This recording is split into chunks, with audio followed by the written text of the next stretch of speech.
시청자 여러분 안녕하십니까. 7월 16일 JTBC 아침엔을 시작합니다. 먼저 오늘 아침 주요 뉴스입니다. 서울구치소에 수감 중인 윤석열 전 대통령이 특검의 소환에 응하지 않고 있습니다. 특검은 윤 전 대통령을 강제 구인하지 못한 구치소 측에 엄중히 책임을 묻는 한편 윤 전 대통령의 구속기한을 연장하지 않고 바로 재판에 넘기는 방안도 검토하고 있습니다. 김건희 특검이 지난 대선 당시 윤석열 캠프에서 일했던 건진법사 측근들의 주거지와 사무실을 동시에 압수수색했습니다.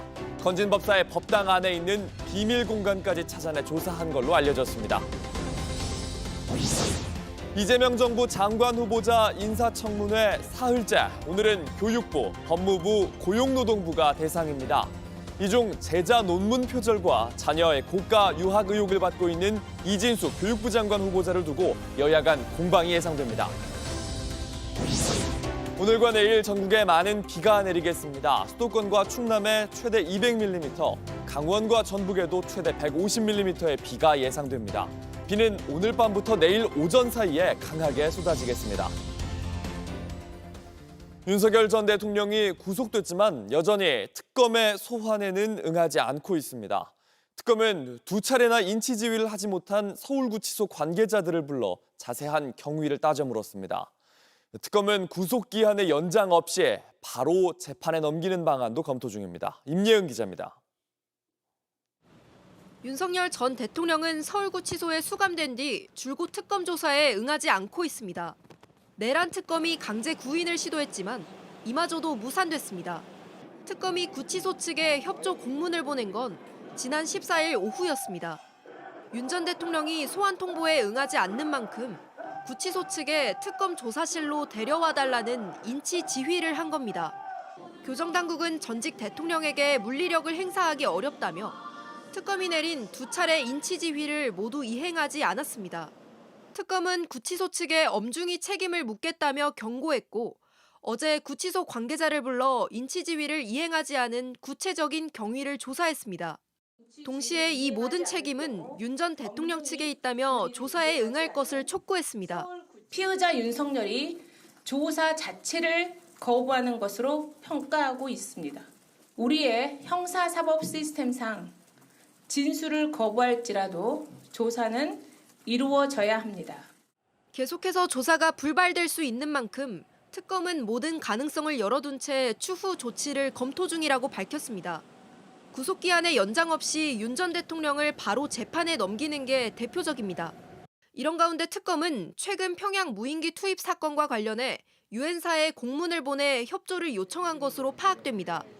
우리 군이 북한에 무인기를 보내면서도 유엔사에 미리 알리지 않았다면 정전협정 위반에 해당할 가능성이 있다고 보는 겁니다. 나아가 북한의 도발을 유도할 수 있는 행위라 보고 일반 이적죄로 적용할 수 있는지 살피고 있는 것으로 알려졌습니다. JTBC 임예은입니다. 보신 것처럼 특검은 평양 무인기 투입 사건에도 수사를 집중하고 있습니다. 윤 전 대통령은 북한에 복수하기 위해 드론을 100대씩 만들라고 지시하고 무인기 대책회의 도중에 방사청장을 내쫓을 만큼 드론에 관심이 많았던 걸로 보이는데요. 대통령이 드론 킬러 드론을 만들자는 아이디어를 내자 참모들이 일어서서 박수를 쳤다는 얘기도 나왔습니다. 박사라 기자입니다. 2022년 12월 26일 북한 무인기가 우리 영공을 침범한 사흘 뒤 윤 전 대통령은 대전 국방과학연구소를 방문했습니다. 박선원 더불어민주당 의원이 확보한 제보에 따르면 윤 전 대통령은 이때 복수를 언급합니다. 전시된 무인기를 가리키며 우리도 북한에 복수할 수 있게 저런 무인기를 100대쯤 만들라고 했다는 겁니다. 그 직후인 2023년 1월 4일 윤 전 대통령은 무인기 대책회의도 주재합니다. 추미애 민주당 의원에 따르면 이 회의엔 이종섭 당시 국방장관과 김용현 경호처장, 김태유 국가안보실 1차장, 김승겸 합참의장, 엄동환 방사청장 등이 참석했습니다. 그날 윤석열은 유독 화를 많이 냈다고 합니다. 이종섭 장관은 속된 말로 많이 깨졌다고 하고 회의 도중에 엄동환 방사청장 등은 쫓겨났다고 합니다. 당시 윤 전 대통령은 방호체계 얘기하는 건 시간 낭비다. 북이 5대 보내면 우리는 20대 정도 대응하는 게 필요하다. 드론으로 요격하는 게 가능하냐며 무인기 제작을 지시했습니다. 지시는 한꺼번에 1000대 만들지 말고 100대 정도씩 순차적으로 만들어라. 연구 개발비를 투입하라는 등 구체적이었습니다. 윤석열이 그러면서 드론 킬러 드론이라고 하자라고 합니다. 모두 일어서서 박수를 쳤다고 합니다. 그 이후 관계 기관들은 부산하게 움직이고 2023년 2월 10일 방사청은 무인기 제작 사업을 핵심 기술 정책 지시 과제로 선정했습니다. 그 과정에서 타당성 검토는 제대로 이뤄지지 않았습니다. 단지 대통령이 100대쯤을 말했다는 이유로 100대로 정했고 정식 납품 절차가 아닌 연구개발 예산을 대충 투입해 제작이 이루어졌다는 게 관련자들의 증언입니다. 이렇게 제작된 무인기는 드론 사령부를 거쳐 평양으로 투입돼 북한 도발을 유도했다고 의심받고 있습니다. 특검도 윤 전 대통령이 대수까지 지정해 지시를 내렸다는 증언을 확보하고 조사를 이어가고 있습니다. JTBC 박사라입니다. 김건희 특검은 지난 대선 당시에 윤석열 캠프에서 일했던 건진법사 라인을 정조준했습니다. 건진법사의 집과 법당은 물론 함께 선거운동을 벌였던 측근들을 압수수색했습니다.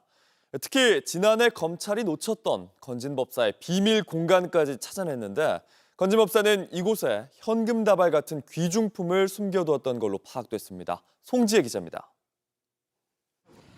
서울 남부지검은 지난해 12월 건진법사 법당을 압수수색했습니다.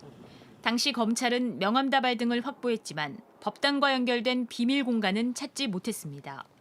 건진법사 전성배 씨는 서울 역삼동 고급 단독주택 1층을 가정집으로 쓰고 계단을 통해 이어진 2층을 법당으로 꾸몄습니다. 방 2개의 불상을 놓고 제단을 설치했는데 약 90제곱미터 크기로 일반 사찰의 법당 못지않은 규모라고 전해집니다. 어제 법당을 압수수색한 특검은 해당 비밀 공간과 지하창고 등을 추가로 확인한 것으로 알려졌습니다. 오늘 법당 비밀 공간 위주로 살펴보신 거 맞을까요? 특검은 충북 충주의 일광사도 압수수색했습니다. 건진법사가 몸담고 있는 불교 종파인 일광조계종의 거점입니다. 특검은 또 건진법사가 20대 대선 당시 윤석열 캠프 네트워크 본부에서 고문으로 활동할 때 함께 일했던 건진 측근들을 압수수색했습니다. 오일수업 당시 네트워크 위원장과 김영준 부위원장 등입니다. 특검은 건진과 이 측근들이 공청과 인사청탁에 부당한 영향력을 행사했다고 의심하고 있습니다. 인사청탁을 한 정치 브로커들과 이 과정에서 중간 역할을 한 것으로 알려진 건진법사 처남 찰리도 압수수색 대상에 포함됐습니다. JTBC 송지혜입니다. 김건희 집사의 회사에 투자한 대기업들에게 공통점이 있었다는 점을 특검이 확인했습니다. 카카오 모빌리티는 과징금, 키움증권은 회장의 주가 조작 의혹에 따른 수사, HS효성은 총수 일가의 차명회사가 적발되면서 어려움에 처해 있었는데 해결해야 할 현안들 때문에 김건희 집사 회사에 투자한 건지 의심하고 있습니다. 연지환 기자입니다. 특검은 2023년 김혜성 씨의 IMS 모빌리티 투자에 참여한 대기업들이 당시 해결해야 할 현안이 있었다는 사실을 확인했습니다. 먼저 특검은 HS효성이 총수 일가가 실질적으로 지배하던 차명회사를 계열사로 신고하지 않아 여러 규제를 피한 사건을 주목하고 있습니다. 당시 공정위는 경고 처분으로 마무리했는데 의결서엔 법 위반 인식 가능성과 중대성이 상당하다고 적시됐습니다. HS효성은 계열사 4곳에서 투자를 했는데 그룹 최윗선의 지시 없인 불가능하다고 특검은 의심하고 있습니다. 카카오 모빌리티는 택시콜 몰아주기로 공정위에 과징금 처분을 받은 상황이었습니다. 이런 호출앱 시장에서 압도적인 지배력을 이용하여 승객의 호출료와 기사의 수수료를 인상할 우려가 키움증권의 김인래 당시 회장은 2023년 4월 SG증권발 폭락 사태 직전 주식을 매도해 주가 조작에 연루됐다는 의혹을 받았습니다. 한 그룹의 회장으로서 사회적 물의를 일으킨 점 머리 숙여 사과드립니다. 특검은 이 사건이 지난해 결국 불기소 처분된 점을 살펴보고 있습니다. 공기업 성격의 한국증권금융이 50억 원을 투자한 데 정부 입김이 있었는지도 들여다보고 있습니다. 문홍주 특검보는 큰 기업들이 큰 돈을 투자하는 데는 특별한 이유가 있었을 것이란 의심을 한다고 밝혔습니다. HS효성 측은 계열사를 동원해 집사 회사에 투자한 것에 대해 IMS 플랫폼 사업의 향후 성과가 좋을 것이라고 생각했다며 경제적 관점에서 바라봤다고 전했습니다. 카카오 모빌리티 측은 투자 결정은 일반적인 절차와 방식에 따라 진행됐고 그 외 어떤 고려사항도 없다고 밝혔습니다. 키움증권은 정상적인 투자란 입장입니다. 김범수 카카오 창업자와 김익래 전 키움증권 회장, 윤창호 전 한국증권금융사장을 오는 17일에, 조현상 HS효성 부회장은 베트남 출장 일정을 이유로 오는 21일에 특검에 출석할 예정입니다. JTBC 연지환입니다. 온라인에서 화제가 된 뉴스, 화제가 될 뉴스를 골라 전해드립니다. 아침엔 소셜픽입니다. 서울대가 특강을 불허했던 모스탄 미국 리버티대 교수가 서울대 정문 앞에서 연설을 했습니다. 탄 교수는 그동안 12.3 계엄을 옹호하고 부정선거 음모론을 주장했습니다. Election fraud is a U.S. problem, it is a Korean problem, and is a problem around the world. 당초 서울대 호암 교수회관에서 특강을 열 예정이었지만 학교가 대관을 취소하자 서울대 정문 앞으로 향했습니다. 연단에는 좌우로 성조기와 트럼프 대통령의 대선 유세 캠페인 깃발이 걸렸습니다. 윤 전 대통령 측 변호인이 언급한 것처럼 구치소 내에 운동이 허락되지 않는다거나 인권이 침해받고 있다는 주장도 반복을 했는데 이미 법무부가 사실과 다르다고 바로잡았던 내용입니다. 윤 전 대통령의 계엄을 옹호하는 발언도 이어갔습니다. He martial law to gain evidence of the election fraud. He stepped out to awaken the sleeping people inside of South Korea. 모스탄 교수는 윤석열 전 대통령과도 만날 계획이 있다고 했습니다. 이번 방문에 윤석열 대통령을 만나실 계획이 있으신지요? Yes. 한편 서울경찰청 사이버수사대는 탄 교수가 이재명 대통령이 소년원에 수감된 적이 있다는 허위 발언을 한 혐의로 고발된 사건을 수사하고 있습니다. 인도네시아에서 달리는 열차에 돌이 날아오는 황당한 일이 벌어졌습니다. 유리창이 깨지는 순간이 한 영상에 고스란히 담겼습니다. 지난 6일 인도네시아의 야간 열차 안에서 책을 읽던 여성 옆으로 굉음과 함께 유리창이 산산조각 납니다. 곧바로 얼굴을 손에 쥐고 고통을 호소했는데 이내 얼굴은 피투성이가 됐습니다. 창문에는 뻥 뚫린 구멍이 선명하고요. 의자에는 유리 조각이 흩어져 있습니다. 승객의 눈과 머리에는 물론 입 안에까지 유리 파편이 박혀 있을 정도였습니다. 인도네시아 국영 철도회사인 카이는 파손된 유리창과 돌들의 사진을 올리면서 열차에 돌을 던지는 행위를 그만두라고 했습니다. 그렇지 않을 경우 형사처벌하겠다고 경고했는데요. 피해 승객 또한 한 번의 경솔한 행동이 많은 사람을 위험에 빠뜨릴 수 있다면서 기차를 타면 커튼을 닫는 게 안전할 거라고 조언하기도 했습니다. 경찰이 빨리 범인을 잡을 수 있길 바란다면서 휴대폰에 남아있는 사건 발생 위치와 시간도 공유했습니다. 한 남성이 서울 남산타워 꼭대기에 올라서 화제가 되고 있습니다. 빨간 건조물 위로 한 남성이 태극기를 들고 서 있습니다. 지난 4월 중순 서울 남산타워인데 최근 소셜미디어에 영상이 올라오면서 빠르게 화제가 됐습니다. 원본 영상은 이미 삭제됐지만 이 남성 소셜미디어에 자유를 위해서 어백스를 한다고 밝혀왔습니다. 얼반 익스플로레이션의 줄임말로 도시 탐험을 뜻하는데요. 버려진 건물이나 도시 곳곳을 탐험하는 활동으로 때때로 불법 침입 논란이 뒤따릅니다.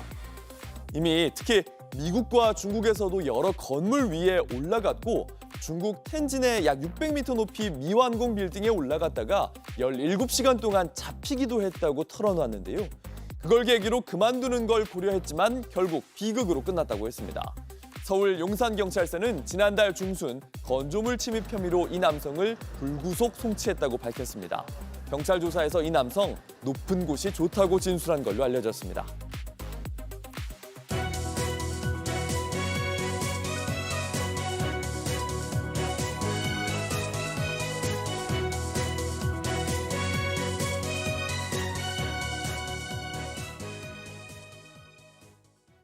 오늘 국회에선 법무부, 교육부, 고용노동부 장관의 인사청문회가 이어집니다. 특히 이진숙 교육부 장관 후보자에게 검증의 공세가 집중될 걸로 보입니다.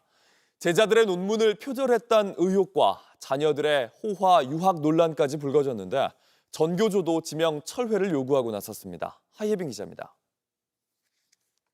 새 정부 첫 장관 후보자들에 대한 인사청문회 사흘째인 오늘 교육부와 법무부, 고용노동부 장관 후보자에 대한 청문회가 열립니다. 이 중 이진숙 교육부 장관 후보자에 대한 야당의 공세가 집중될 걸로 보입니다. 이 후보자는 교수 시절 제자들의 논문을 표절하고 가로챘다는 의혹을 받고 있습니다. 제자들의 석박사 논문을 오탈자까지 그대로 인용하거나 요약해 발표했고 일부는 본인을 제1저자로 올렸다는 겁니다.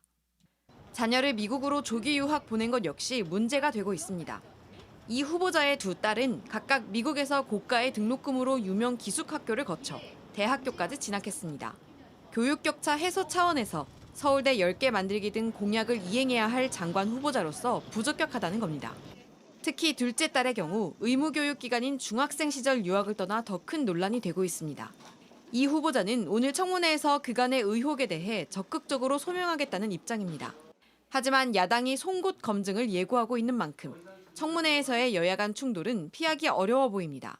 진보 성향 교원단체인 전교조에서도 이 후보자에 대한 지명 철회를 요구하고 나섰습니다. 정성호 법무부 장관 후보자는 자신의 땅이 있는 접경지역 개발을 추진했다는 의혹을 받고 있습니다. 철도기관사 출신 김영훈 고용노동부 장관의 경우 업무 전문성 등에 대한 질의가 집중될 걸로 보입니다. JTBC 하혜비입니다.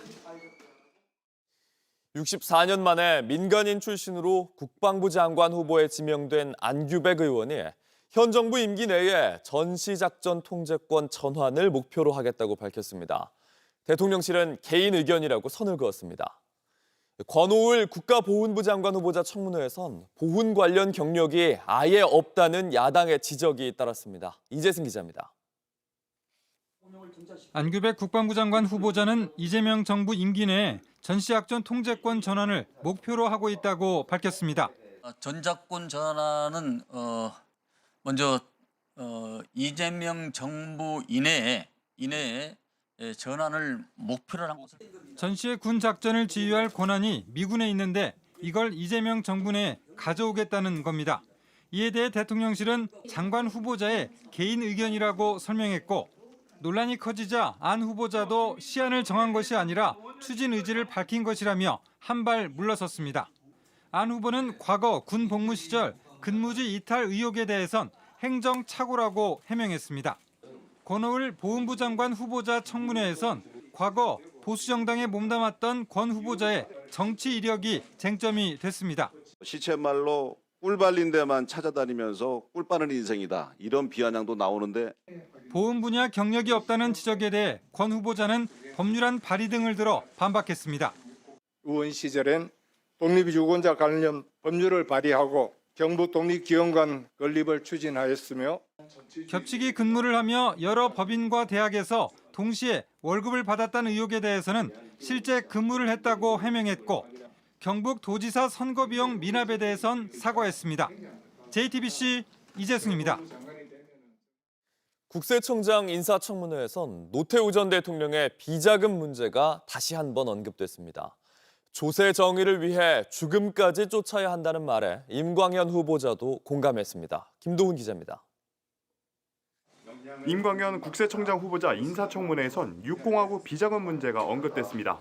조세 정의 실현을 위해 노태우 비자금 문제 조사가 필요하다는 지적이 나오자 노태우 비자금, 그게 증여가 됐는지 대여가 이루어졌는지 사망 후에 상속의 문제로 전환이 됐는지 국세청의 역할이 뭐겠습니까? 조세 정의를 살려내는 것이죠. 맞지 않습니까? 예, 그렇습니다. 과세 문제는 죽음까지 쫓아가는 겁니다. 임 후보자도 공감을 표했습니다. 앞서 임 후보자는 지난해 7월 국세청의 노태우 비자금 세무조사 필요성을 언급하며 조사 주체를 구체적으로 지목하기도 했습니다. 법원 재판 기록에서 이러한 탈루 혐의가 나왔기 때문에 세무조사에 착수할 근거가 됩니다. 재계의 저승사자라고 하는 서울청 사국이 가서 실력 발휘를 한번 해야 되는 거 아니겠습니까? 국세청에서 공직 생활을 시작한 임 후보자는 조사국장을 거쳐 서울지방국세청장을 지낸 조세정책 전문가로 꼽힙니다. 임 후보자가 국세청장에 취임하면 노태우 대통령 일가에 대한 세무조사에 탄력이 붙을 거란 전망이 힘을 얻고 있습니다. 이재명 대통령 또한 대선 후보 시절 은닉 비자금 의혹에 대해 국가폭력이나 군사 쿠데타 등에 대해선 민사상 소멸시효를 배제해야 한다며 규명 환수의 의지를 드러내기도 했습니다. JTBC 김도훈입니다. 총회장이 탄 차는 멈추면 안 된다. 종교단체 신천지의 총회장 이만희 씨가 불법으로 교통을 통제해왔다는 사실 전해드렸습니다. 마치 대통령인 것처럼 이 씨가 도로를 막고 시민들에게 불편을 끼치는 현장 영상 추가로 보여드리겠습니다. 이한길 기자입니다.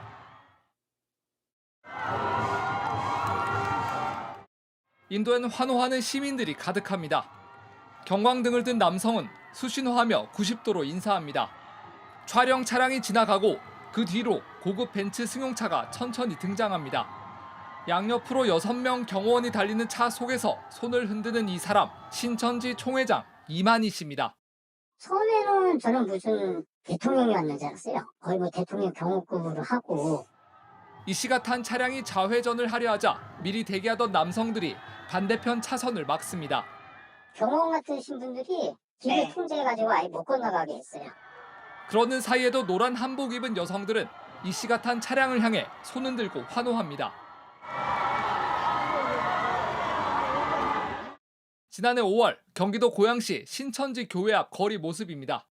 일반 차량이 경광등을 달거나 신호를 받고 교통을 통제하는 행위는 모두 불법입니다. 하지만 신천지는 아랑곳하지 않았습니다. 지난 2022년과 2023년 대구에서도 이만희 씨와 신천지 간부들이 경광등단 차량을 앞세우고 도로를 막고 달리는 장면이 포착되기도 했습니다. 자기네들이 한번 그렇게 일정을 나가면 벌금 한 대당 50만 원씩 벌금 내면 되는 거죠. 이만희 총회장이 탄 차는 멈추면 안 된다는 게 신천지 내부 원칙이었습니다. 그냥 흐트러지면 안 되니까. 그걸 싫어하니까 멋지게 들어가는 거죠. 경찰은 수사에 착수했습니다.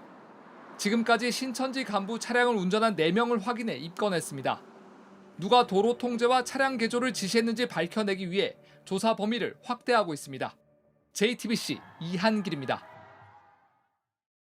날씨입니다. 오늘과 내일 또다시 전국에 많은 비가 내리겠습니다. 수도권과 충남엔 50에서 최대 200mm 이상의 폭우가 예보됐고 강원과 전북에도 많게는 150mm, 전남, 영남에도 100mm 안팎의 많은 비가 내리겠습니다. 비는 특히 오늘 밤부터 내일 오전 사이 강하게 쏟아지겠습니다. 저지대와 지하차도 등 침수 우려 지역에 미리 대비가 필요합니다. JTBC 아침 앤을 마칩니다. 내일도 7시 반에 아침을 열겠습니다. 시청해주셔서 감사합니다.